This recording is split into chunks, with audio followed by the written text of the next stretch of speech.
Welcome to another episode of the Married Game Podcast. We are the voice you trust when it comes to lust, and we are who you hire when she lacks desire. I understand that relationships can get messy, but Keith, do all of your moves and your games work on Jesse? Oh my gosh. Hey, cute. They don't, just by the way. Well, here's this. I wanted just to broach it right away because this is a topic that guys, they don't understand what's happening, and this shift in frame will unlock the game. Okay. Explain. It's not, do my moves work on you? It's not, I don't have moves.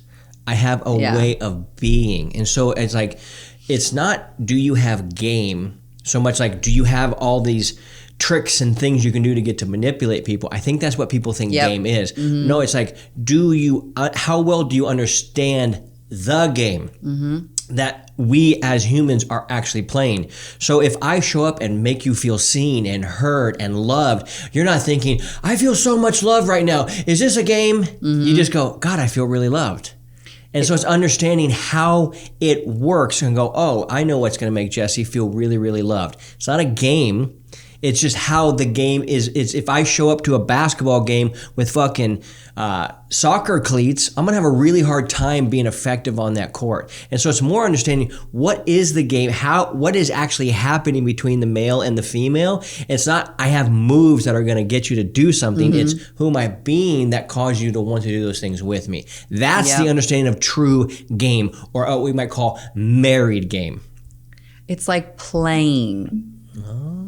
It's like we play with each other and we have jokes and inside jokes and how well can you play? Yeah. That's what it feels like. It's not moves. So I'm never like, I wonder if this move is going to work on Jesse. Manipulate her, basically. It's not. Yeah. It's not. And I bring this up because, first of all, I think a lot of guys don't understand that. They think that learning the game is manipulating. Yeah. No, it's not. But it goes a layer deeper. And I'm so passionate about it. And so I was so excited about today's podcast because I can tell.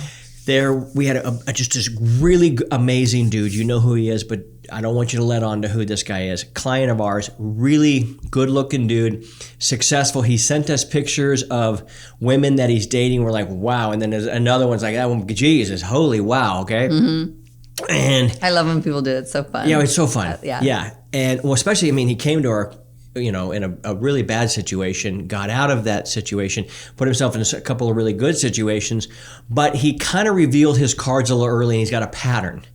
And he's like, so what do I do? This was his question. And this is what sparked me understanding the game below what people think it is actually what it really is. And if we can hit that, everything else changes. And here's what happens. So he goes, I know I got to keep myself more contained in this area. I go, you're asking me a tactic and a technique to hide your desperate neediness longer so it doesn't get revealed until she's fully committed in. I go, why don't we quit that game and why don't we go over and figure out how the fuck do we get rid of the desperate neediness and need for a validation? What if we can get rid of that one? And that's a game that every man's going to be working on the rest of his life.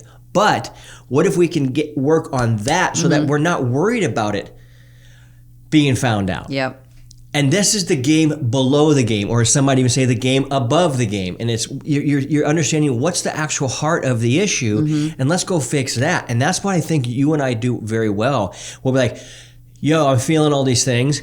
My heart says that my brain knows differently. Yeah. But I emotionally am still trapped in this whatever rejection loop that I was in from a kid, or the da. So I just think that people need to know that this is not just a take your wife on a date. If she doesn't like you, you're the last person she wants to hang out with alone. Just because you're going to buy her dinner, not going to work. So it's just this energy of like, hey, guess what? This is probably going to take you a little while because you have been this other guy for a really long time. And you're almost going to have to entirely break the frame of how she sees you before she will actually see you a different way. Do you feel this? That's the loop of everyone bait and switching people. That's how you fall into problems down the road.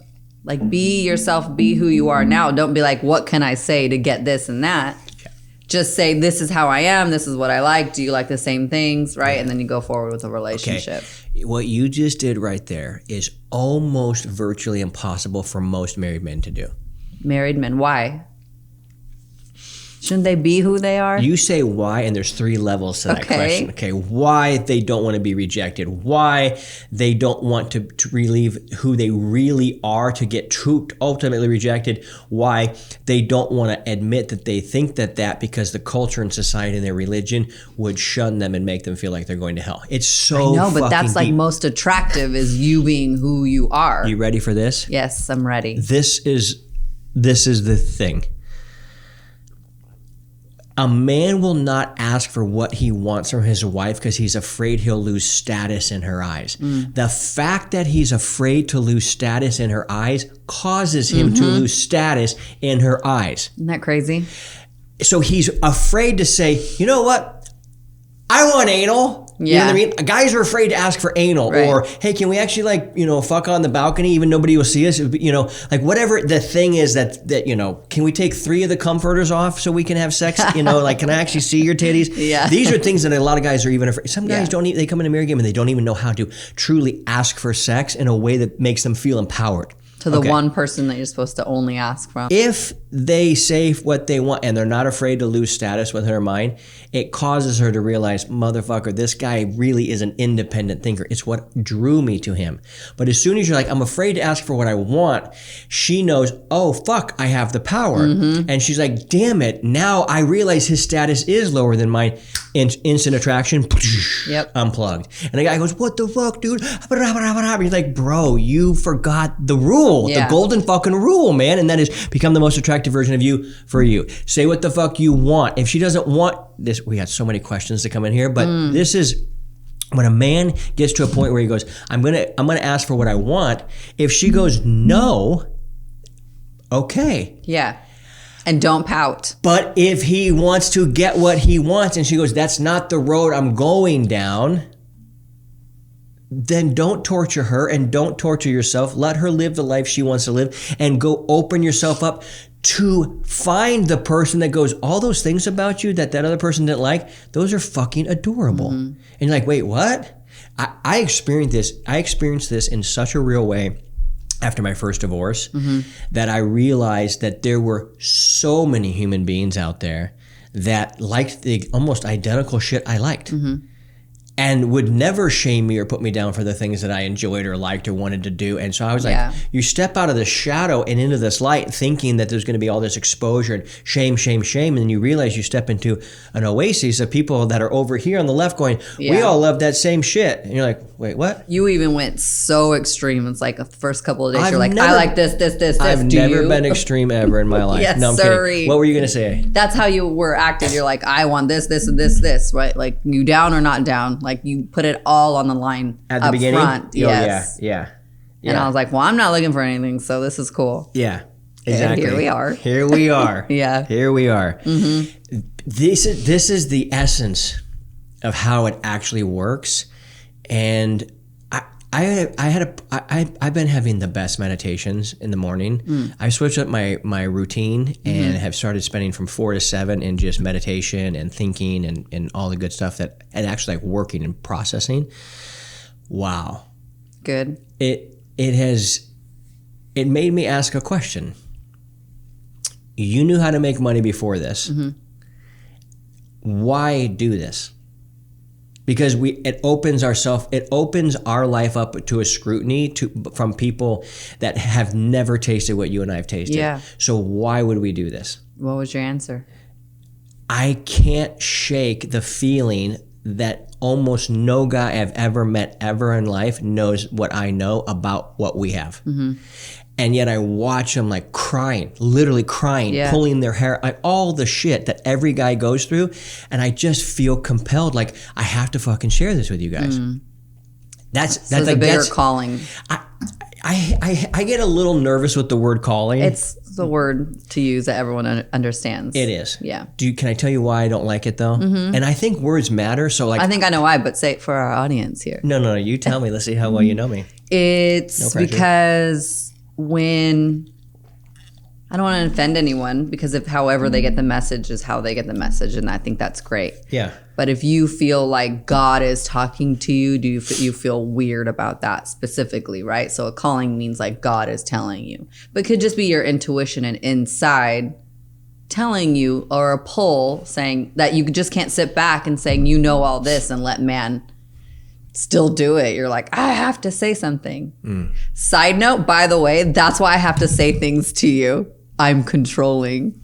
I have to say something because I love you. Because I want to say You're something. Compelled. I am. Okay, fair so enough. Let's not fight about that anymore. Fair enough. Ever again. All right. Okay. So you see how it just popped it? You do. I have to say this. You should have the lights above your head right now. Okay. So that's probably why, right? Kinda. In your words. Kinda, but it's a little different. It's that same vein, but there's a nuance that I want to make clear, and it's this. I'm not in a position or a frame in my mind waiting for the Almighty to be like, hey, you got to go do something. And I'm like, oh, okay, I guess I'm the only fucking idiot out here that knows any of this shit, so I'll go tell. It's not that. It's this, because calling assumes from what I've seen in people, it's like, I've got this special thing I'm supposed to do, and I'm kind of better than you because God talks to me. And that goes against every principle of spirituality that I believe, and that is God doesn't talk to you. God either talks to all of us or he talks to none of us. And so I believe that more importantly, I don't feel like there's a God up there going, hey, Keithy, go do this. I feel like the sliver of God that I am in this world is saying, of course you have to do this. Of course you have to do this. That's way better put. I like that. Yeah, well, I think differently about it as of recently, very recently. With my psychedelic experiences, I just had another one that I was able to get myself into that was almost the same with the one I did down there a week ago. And these remembrances were coming back, and that is any limitation that you've ever put on yourself is simply applied by yourself, and you do not have to accept it. And that goes with any book, anybody telling you anything. So we're either all of this thing or we're none of this thing. And I have this deep feeling inside of me that we are all a sliver of divinity. With that being said, I'm not waiting for somebody to go, you go do this. I'm more of a recognizing of going, well, who else is qualified or even more qualified for me to actually be able to share this? And it seems to be landing, and it seems to be setting people free, but that's all I ever wanted was true freedom. It's made me realize I need to start sharing more about how I got to here with the story of being a pastor and struggling through all of these things and being shunned and kicked out of societies. What even started from before you're a pastor? Tell me more. The way your parents raised you and your mom left and your dad raised you, and then you moved out at like 17, and all those make you who you are and gives you, all that was a timeline to get you to where you're at now. I think there's been a lot of guidance, but I think everybody is guided.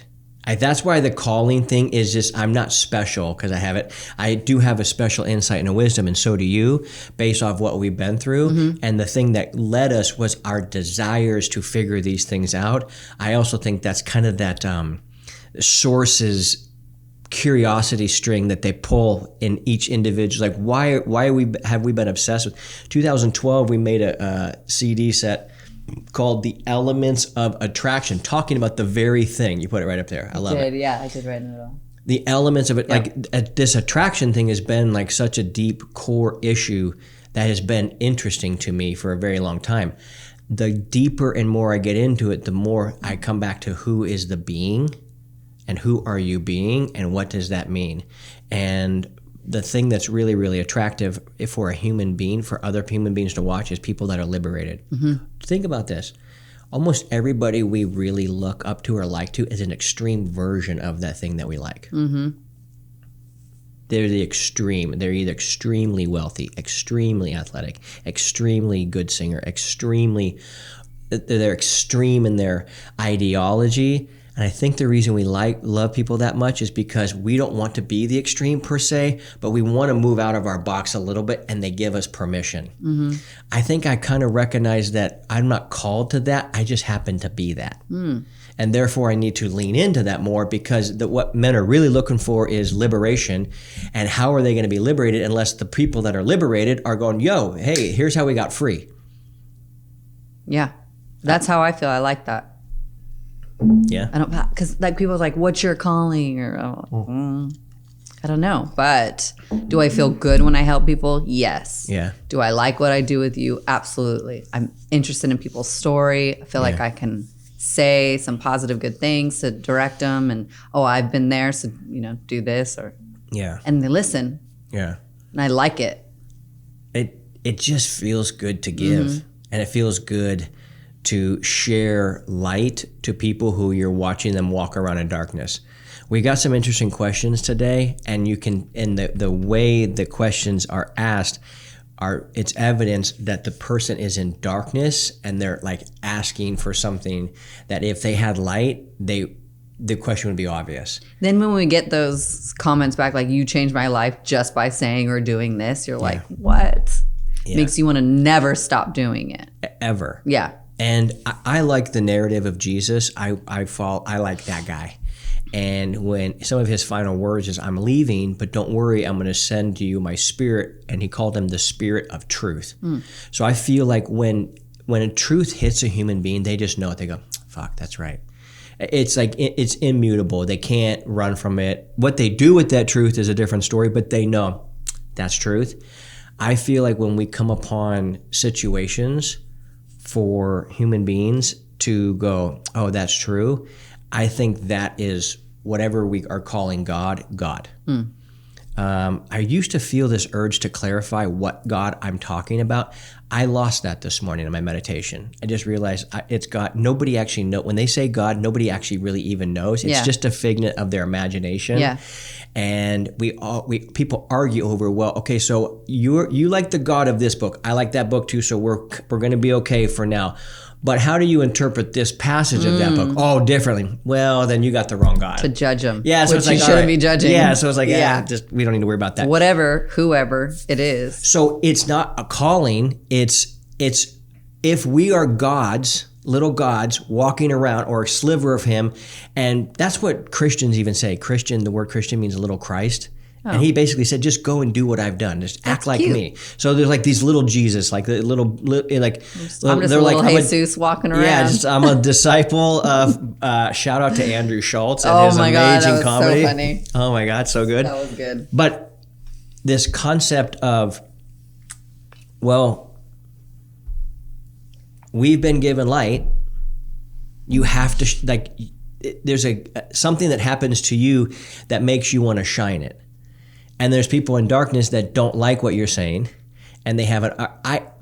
I'm so glad for social media.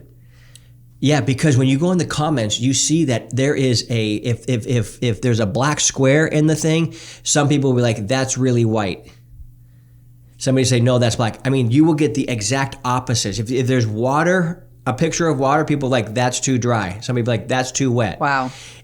Every comment, there's back and forth. Yeah. Trump this, Ukraine this, there's always two sides to fucking every single thing. There's a God, there's no God, there's everything. And I'm realizing, oh shit, nobody knows anything. Mm-hmm. That's why I just live right here. No, but nobody knows. Yeah, because we don't know. Yeah. Mm-hmm. And that makes me feel really free to realize, oh shit, no wonder we have to share our story, because the people that are stuck in darkness, and they're like, there's guys, they can't even survive. Like, their brain is on fucking overload because they can't figure out why their wife just doesn't want them. That's so sad. Let's answer these questions to help these men. It's the situation, and it just repeats itself over and over and over. So who the fuck is going to tell them is really the bottom line. Comes down to, like, who's going to tell them? Yeah, if they ask me, I'm going to tell them. Yeah. Well, I'm gonna tell them even before they ask me, so they start asking more. So let's get into some of these Q&As. Let's go. And I believe our producer, Jordan, did you have a couple of things that we were gonna do today too? All right, so we'll hit a couple of these, see where we fare, and then we'll do a little little new segment where we got some stuff hopping around. Oh, by the way, I want to do a new segment, and we need your guys' help.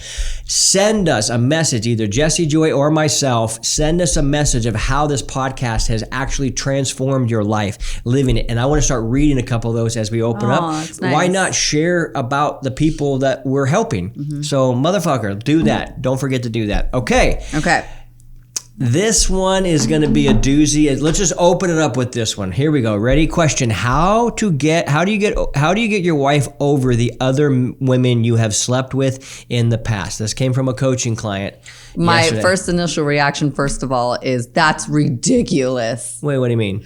Someone who's upset about your past has nothing to do with you, and they're mad about it. Okay, hold on. Let me clarify. Bro. In this situation, they worked through some stuff with the sex therapist.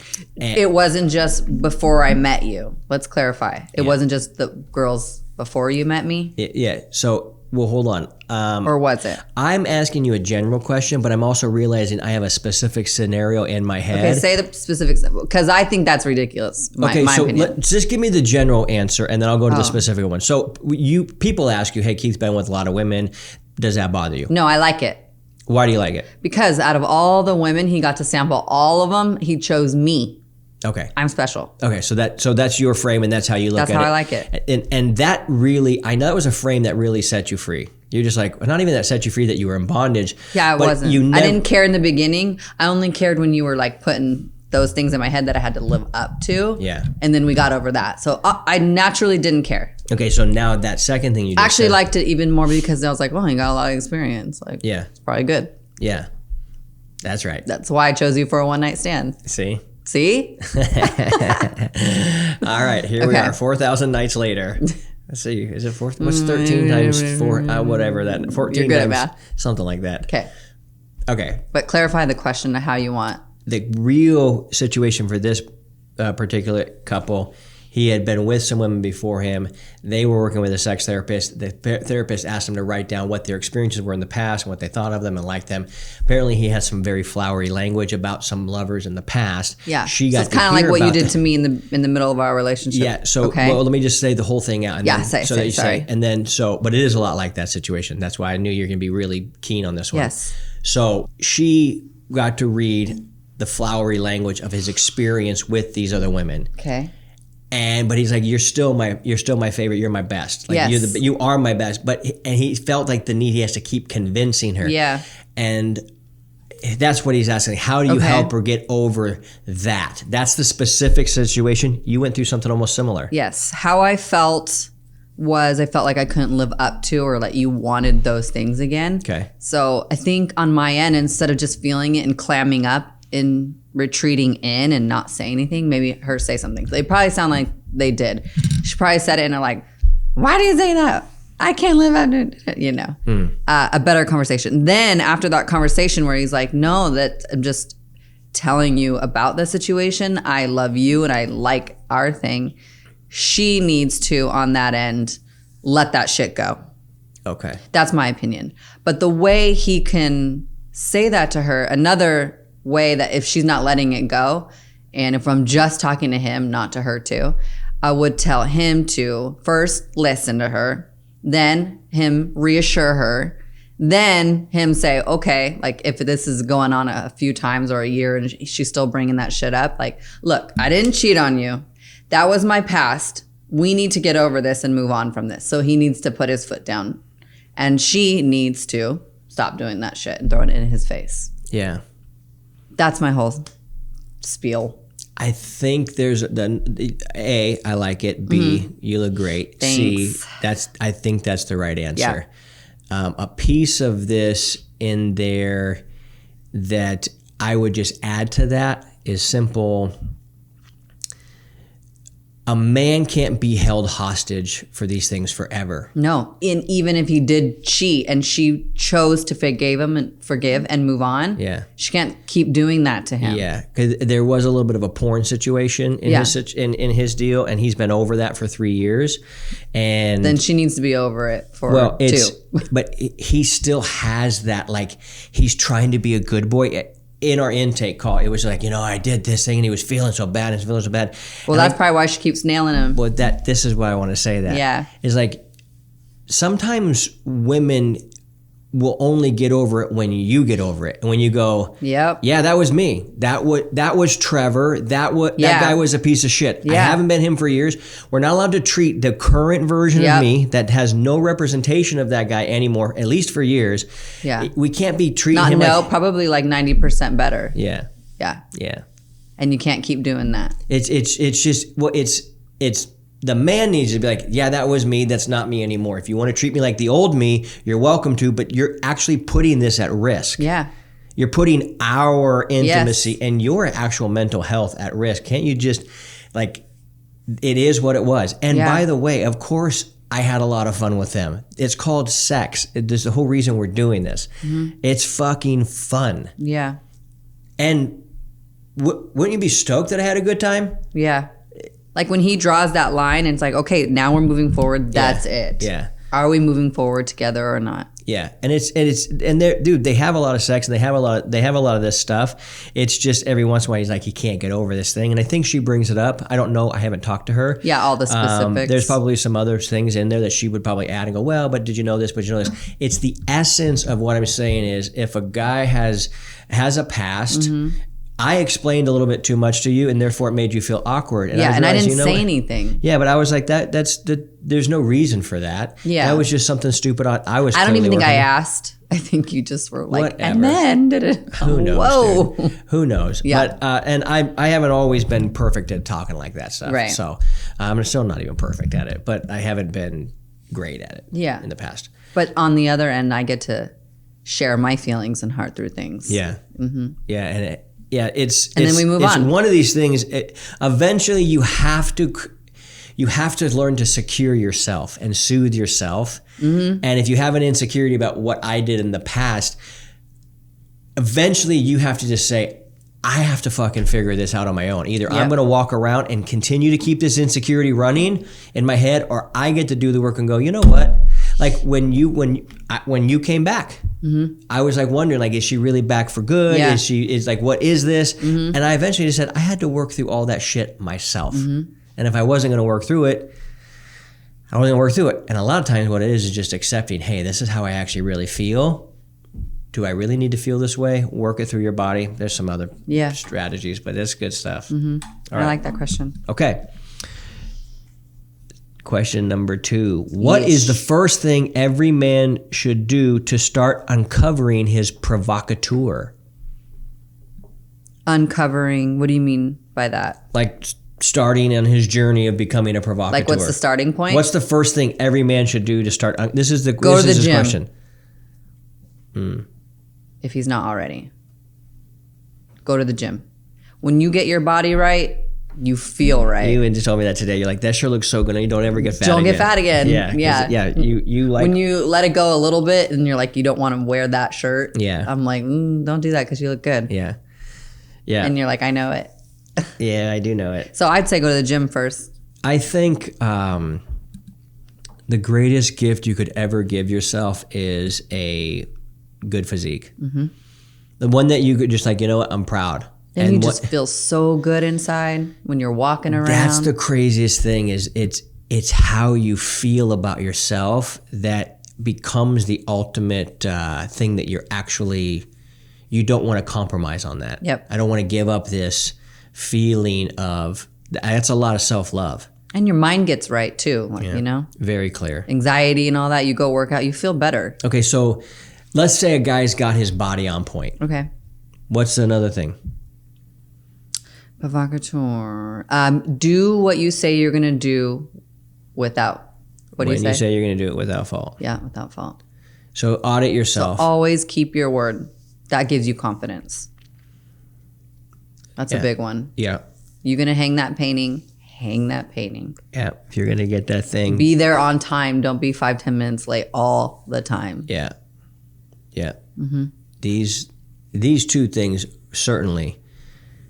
If you just live by those two things, I know your world gets seismically different. Mm-hmm. Mm-hmm. It's actually that fucking simple, man. When you get your body to a point where you look in the mirror and you go, well, fucking done, man. well fucking done. And then you get a lot of compliments from other people around you. That always feels good too. Yeah. But it's if you get a compliment that you know you don't really deserve, it doesn't really hit. It's fake. It's just like, I tricked him. Mm-hmm. But when you know, you can look at them and you go, man, I really like what I'm seeing back in. And then you get the compliment. It's just like, yeah, I get it. It's the greatest thing every man should give himself. And I don't think a man has truly experienced how great life can be if he hasn't seen his abs. Man and woman. And woman. For real. Yeah, it's that your outward representation is in line with how you see yourself, and it is it's how to truly be comfortable in your skin, is to really actually be comfortable in your skin. Mm-hmm. That's good shit. And then do what you say you're going to do when you say you're going to do it without fault. That is actually what causes you to start to trust yourself again, and when the trust goes up, the lust goes up. Within yourself. You know what's interesting?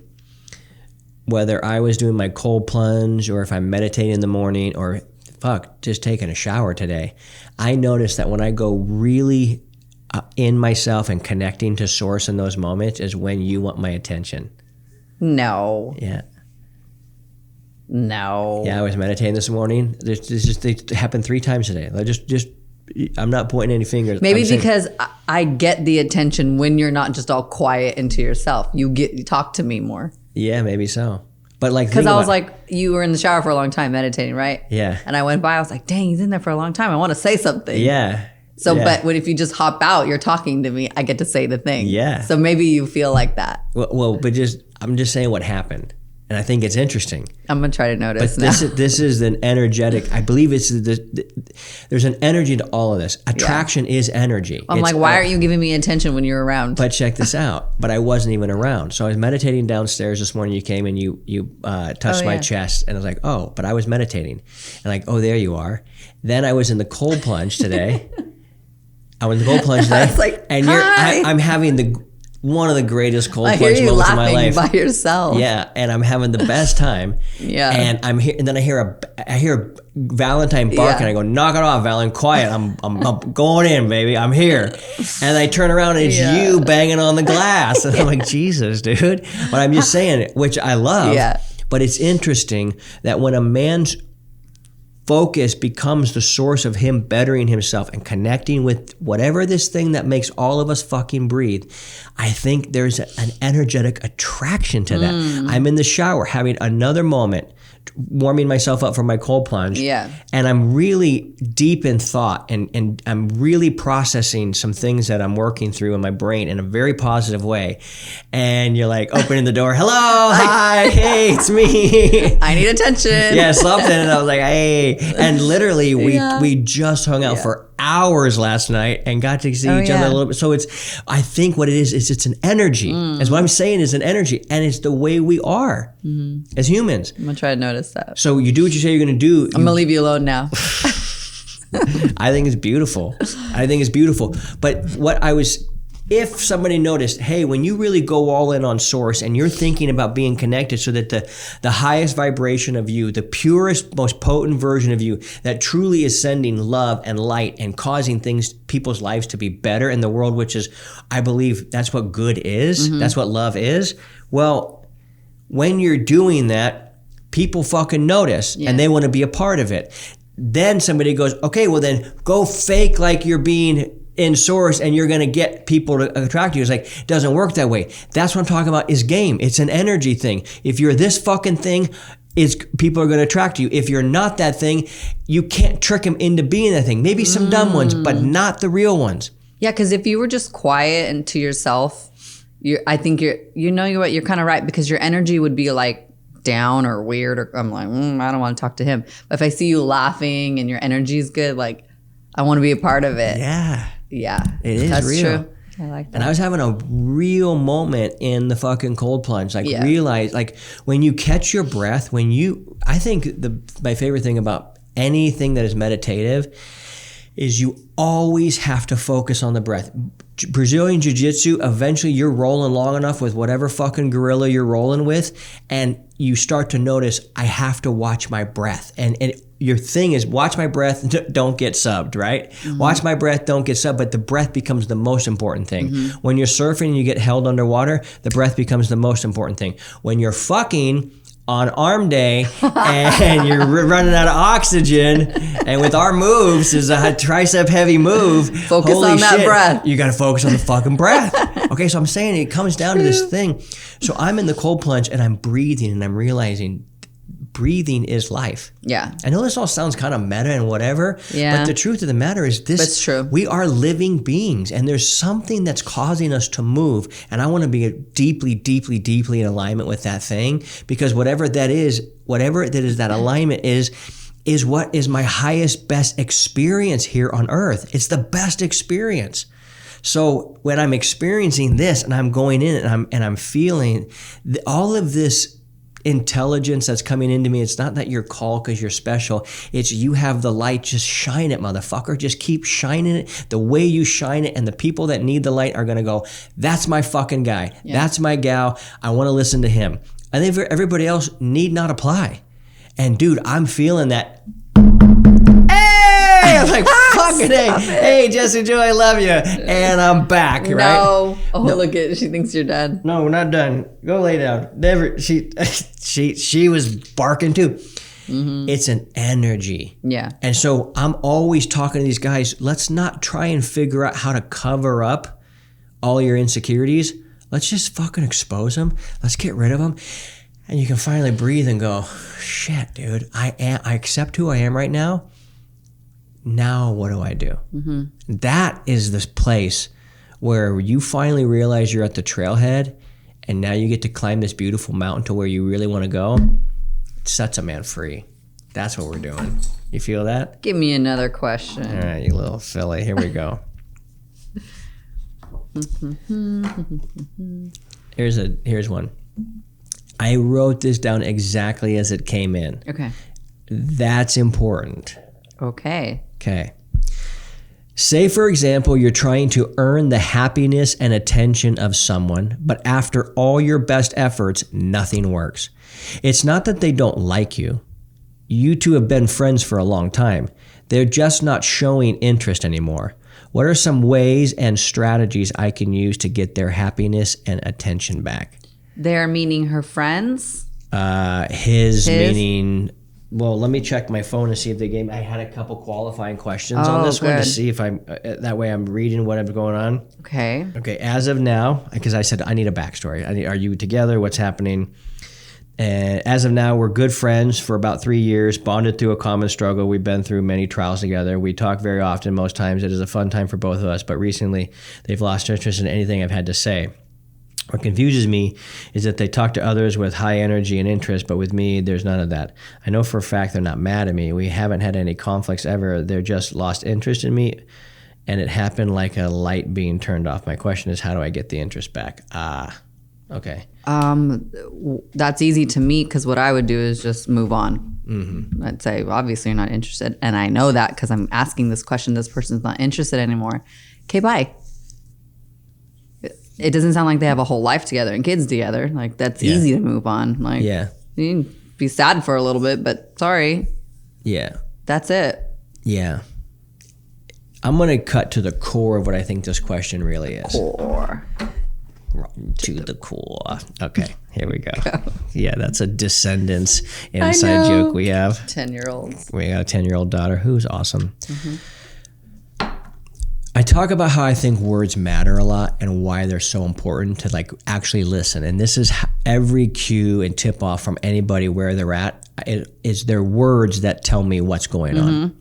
I can look at their actions, of course, but it's the words that tell me where they're really coming from. So first and foremost, it sounds like this guy at the core of this is saying, how do I get out of the friend? He was in the friend zone. Now he went into not even a friend. And that's... Now he thought he was going to go the other way. Yeah, or it sounds like he desires that. Yeah.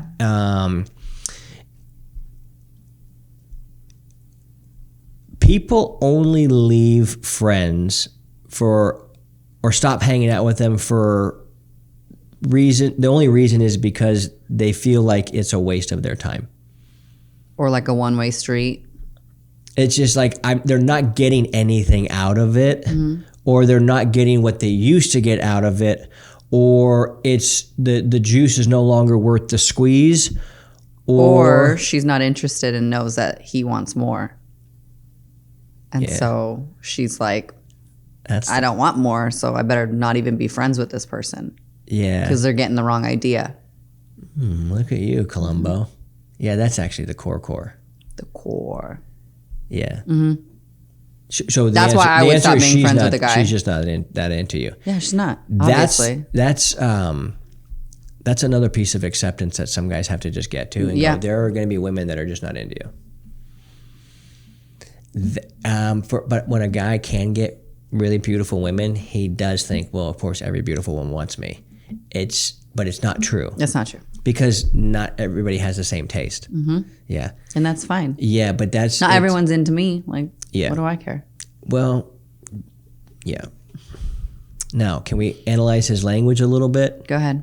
The language that showed me where he's out of his power, and so that my answer to how he's going to fix this situation is, of course, she's not into you. You got to accept the fact that this girl's not into you that way.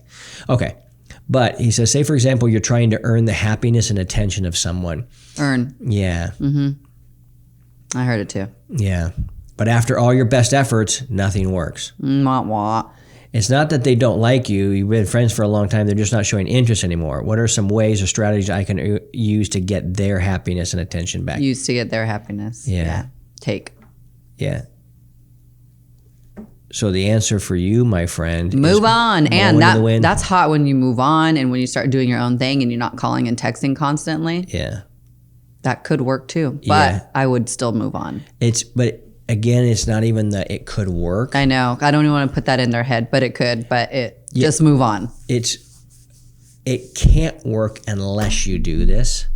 And when we say work, this is the interesting thing about getting you. Let's assume he's trying to get her back. Maybe they had a night. Maybe they had a romp. Yeah, right. Maybe they're drinking and like, yeah. Maybe it happened. Maybe it didn't. I'm gonna give him a little benefit of the doubt there. You know what I mean? Maybe that happened. And he's wanting to progress it further. He's caught in the friend zone. He doesn't know how to get out of it. She recognizes, oh shit, he wants more. Can't give him more. So she's going on. She experiences high energy with other people because she's excited to see them. You're going to have to recognize she must not be excited to see you. These are like the things you have to accept. Try not to give him anything where he's going to take it too far and be like, oh, there's a chance. Yeah. No, that can't be. But for him, the action is, oh, why am I willing to try so hard to get somebody else's acceptance of me? That's the core belief. Core. Yeah. Is like, okay, you're trying to earn, you're trying to make somebody happy to see, you're trying to do this thing. And what that means is you're not being authentically who you are. You're trying to become this thing so they'll like you, which means you've given away your power. You've now said, okay, you tell me how to be happy. And that is very, very, very unattractive, which is probably why she was like, oh, yes. Look at all this stuff he's trying to do to make me happy. Oh, shit. He needs my validation to be happy. I think sometimes when either couples get on the brink of divorce or they actually go through a divorce or a breakup and they come back, there's a respect for both of them that says, hey, motherfucker, I'm willing to walk away if this thing isn't what we're actually talking about. Yep. And the respect goes, oh, fuck, that's real. That in a monogamy saturated society, that discourse almost doesn't really happen without being under the shame or the cloud of shame of divorce. And so they're not really having the conversation as like, what's the real thing that I really want? They're going, what's the real thing that I kind of want that I can kind of get away without becoming a pariah to the society that's shoved all this shit down our throat? And so they're actually hedging way too many bets. And they've become this shell of a man, like this guy, that is always saying, what do I have to be for you all to like me?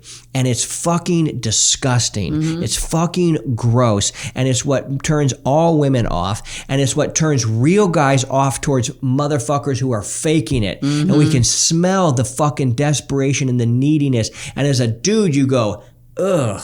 That guy can't be in our... As a woman, you go... That guy can't be in our circle. Because he is trying to get something from here as opposed to trying to be the guy that is cognizant of, what can I add to this situation? Right. What can I add to this situation? And then even being present enough and having enough identity that know that who he is in his essence is what the addition and more better would be the multiplication of the fucking energy of that group. I don't walk into a group going, I wonder how I can add value. I'm going to walk into a room and go, I'm Keith Yackey. I'm going to be exactly the way I am. And if you're like most fucking dudes, you're going to be like, wow, I just felt better about myself being around that dude. Guys need to fucking stop it already. You nailed that. Fuck it all. Just stop it. But this is why we're here. Share this type of shit. Last one. Question 4 before we have producer Jordan lay us a good one on us. Jordan. This lady says, how do I get my husband on board with your guys' stuff? Ooh.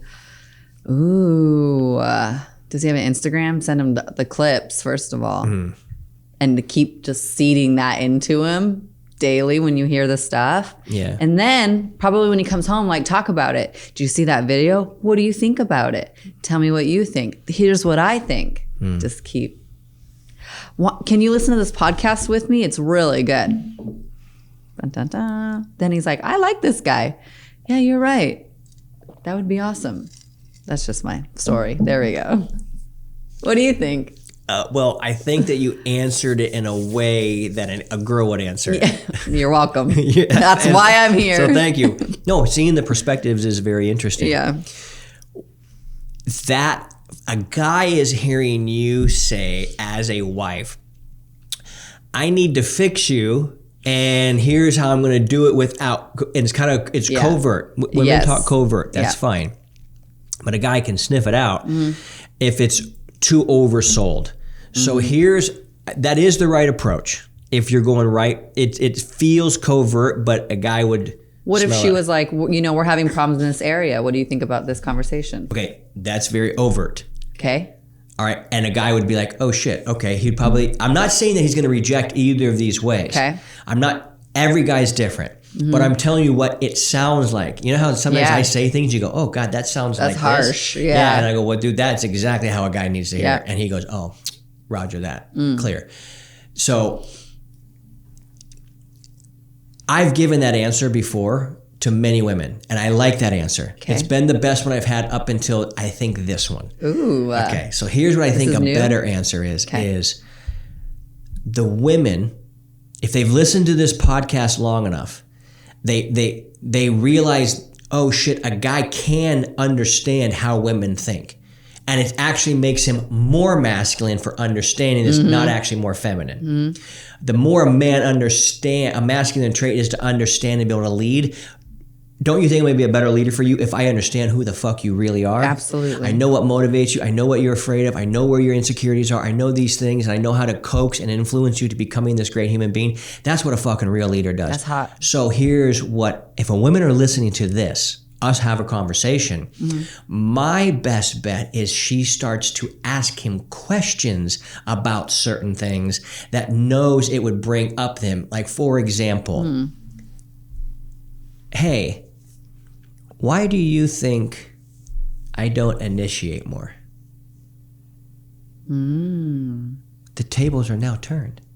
And he goes, well, I just think that maybe you're premenopausal, or maybe you're just stressed with the kids. And he's going to come up with all of his answers. She now gets to find out what the fuck he thinks.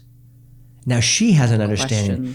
And she goes, oh, okay. So she goes, then, and if he's going to give all the wrong answers, because that's what you do until you know this stuff. You give all the wrong answers. And then what happens? She goes, what if it's none of those things? Would you want to know the answer? And he would go, yeah, I do. Now he's going to listen because she prompted like that. Yeah. So he's going to be like, oh, okay. Yeah, these are called peanuts at the bar. You don't even know how I feel. Yeah, exactly. Yeah. And then she says, questions. And then she says what? What's that? Like she would say to him the reason why. Oh, yeah, well, let me tell you why. When I married you, you used to stay in the car with me after our date, and we'd be listening to music, and we'd steam up the windows. Oh, yeah. And we haven't done that in years. And I felt back then when I married you, you did that simply because you loved being with me. Of course we had a lot of sex, but that wasn't the thing that you were after at the moment, even though I know you loved it. And of course I know you've loved it. Mm-hmm. But because I don't feel like you like me for any of those reasons anymore, it makes me feel like you just want me for this thing. And then if he's halfway, not retarded, he would go, oh man, I never thought about that. Most men are not going to do that. What are most men going to do? Get defensive. They're going to be like, exactly. They're going to say, but dude, we just don't have time because because of this, and you know how I'm working, and look at this house. You think this house comes by itself? How do you think? And so he has all the answers of why he's not doing that anymore, and she just goes, oh, he didn't understand that I was just telling him the thing that makes me absolutely fall in love with him. He hasn't done that, and now he has to have an excuse of why he doesn't. Now, why does the guy do that? Well, now he feels caught. The man feels, he goes, fuck, I should know better than this, except I actually don't know better than this because I'm still playing this crazy emotional childhood game of rejection in my head, and I'm afraid to not upset the fucking pussy cart because I want to step into it every once in a while. And now he literally, in his brain, is only thinking about the pussy. So when she says, I think all you're doing is thinking about my pussy, she's not wrong. He doesn't understand that that's what he's thinking about because he doesn't get it the way he wants it, but he's not really wanting the whole. He's really wanting the soul. And so there's this vicious cycle going on. And if the dude just said, wow, God, thank you for sharing your truth with me. I need to either think about that or ask you some questions. Mm-hmm. And if she would literally lay out the entire playbook to say, this is how you can get me to be excited about you again, because she now has the words by listening to what we're saying to be like, well, remember when we were first parents? Or you remember when I felt like we were best friends apart? She can literally just ask questions and teach this man the concepts. And then he goes, God, where are you learning all this? There we go. Then you say, you should go watch this podcast or go to marriedgame.com. And dude, we've had wives send them to me, and we have a lot of wives actually send guys to Married Game. So we love that we have female listeners. It's fun. This is what I imagine. You had a story in your head earlier you shared with us. The story in my head is that there's women that listen to us and they're doing the, I love that. Go. Yep. He's so right. Oh my God, he's so right. That's what I'm imagining is happening in our head. So, and I'm going to keep thinking those positive thoughts. Okay. Now, what do you think about all that? No, I agree totally. Yeah. And you know what? Through that whole scenario, like, she's a better communicator. Like, oh shit, why? Yeah. Yeah. That's exactly right. Or if he doesn't ask why, say, oh, this is where I learned it from, all this. This is why I'm communicating so well. Or and then some dudes, no matter how much you communicate to them, you have to say, okay, here's the actual situation. You either go hire this motherfucker or I'm out. Yep. Because I'm not going to live with some... Now that they know there's a provocateur out there and that there's a standard that a man can easily live up to if he just put a little fucking intention on it, she's like, oh, I'm not settling for this anymore. Now that's when you move into the leaving is the leverage part, where it's like, I will not settle for fucking mediocre anymore. I've tried to be nice with you. I've tried to be covert and overt. I've given you the website to go. I've given you the podcast. If you're not going to hire this motherfucker, I don't know what to do with you, but I can't be attracted to you because A, you're not listening, B, you're not doing anything, and C, you're a lesser version than the guy I fucking married. And it's disgusting. And you're kind of a little fucking bitch. You know what it makes me think about? It's like if we have single listeners and then we had like a singles male and singles girl group who listen, and we have like, here are the singles that are going through before they're like, because they're already taken. They're like, I only want to find this kind of guy. Oh, that would be fun. We have a singles group. We connect people with provocateurs. Yeah, exactly. God, look at you. That'd be fun. Look at you with the $1 billion idea. Hey, I love it. Hey man, the truth is what if provocateursonly.com? Oh. You know what I mean? Like the best guys are here. That's like our dating app. Yeah. Exactly. You have to be provocateur. All right, let's find out what producer Jordan has on the docket for us. Okay. What do we got, bro? Okay, more cards. Okay. All right. Oh, this is going to be fun. These are going to be fill in the blanks. Okay. All right. Who's going first, you or me? Or we just say? This sounds like what my ex-wife used to say after I got my vasectomy. Fill in the blanks. Fill me with those blanks. All right, here we go. Let's get excited. The best way to apologize is to blank, not blank. Take accountability, not blame.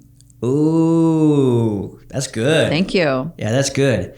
Why am I answering these? Shouldn't you first? Well, I was good. Ladies first. What happened? You're not chivalrous?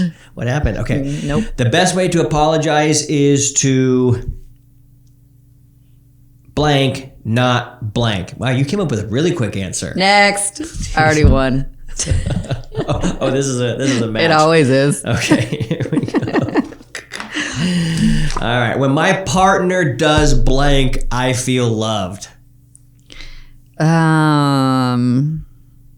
Just a word or? When my partner does blank, I feel loved.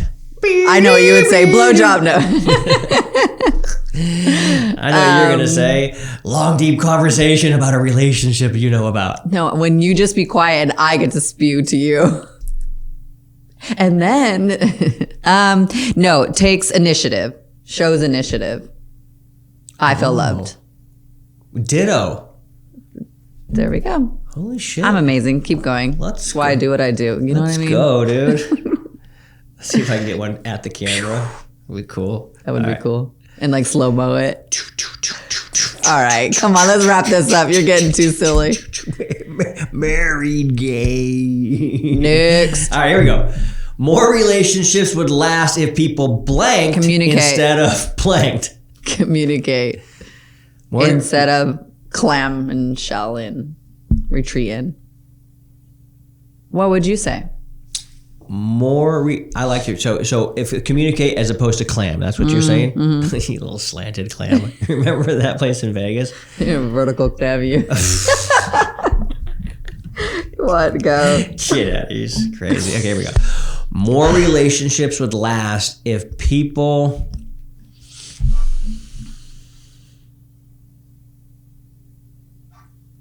really owned their own shit instead of pointing the finger. That's good. At their partner. Yeah. That was fun. Yeah. We'll have to do more of that. Producer Jordan. Good job, Jordan. Shout out to producer Jordan making this show awesome and fun. Jesse, we got to hit a lot of topics. We had to have a lot of fun and share our thoughts and opinions about why we do what we do. I know for me, I have a renewed passion and vision for what we're trying to do to help men and figure this out. And ultimately, by helping these dudes regain their backbone and their ball sack to just claim and own who they are and actually go become it. Actually go become it. Something that's pretty exciting. We got this here. For those of you guys, go to marriedgamebook.com, marriedgamebook.com. We could send you to Amazon, but we actually want to give you some stuff when you go to marriedgamebook.com, and we want to actually ship you a free copy. So we almost have that entirely set up, but if you go there and put your email in, you will be the first to know about it. We want to get this beautiful book in your hands, as it is truly, as it says on the cover, the secret playbook to primal sex and unlimited pleasure inside your marriage. So don't be a nerd, spread the word, and as always, keep crushing it, because that shit is contagious.